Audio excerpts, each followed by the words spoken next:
Hello everyone, welcome back to it's me Snehitha. ఈరోజు నేను దోసకాయ పప్పు చేస్తున్నాను.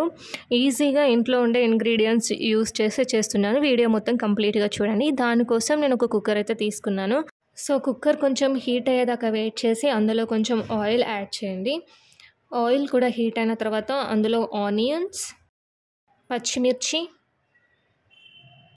కరివేపాకు, ఆవాలు, జీలకర్ర, పసుపు, కొంచెం కారం పొడి, కొంచెం ధనియాల పొడి, అల్లం వెల్లుల్లి పేస్ట్.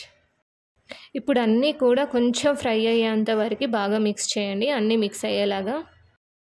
కొంచెం రుచికి సరిపడా ఉప్పు.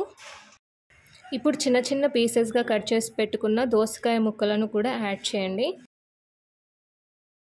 ఇవి కూర దోసకాయలు అన్నమాట, కీర దోసకాయలు కాదు, కూర దోసకాయలు యూస్ చేసి చేస్తున్నా.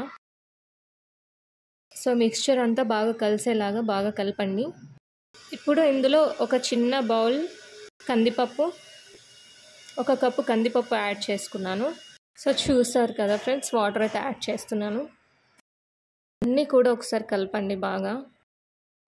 ఇప్పుడు ఒక 3 విజిల్స్ వచ్చే వరకు మూత పెట్టేసేయండి. మనకి 3 విజిల్స్ అయితే వచ్చేసాయి. మూత తీసాను, చూసారు కదా, ఉడికిపోయింది మనకి.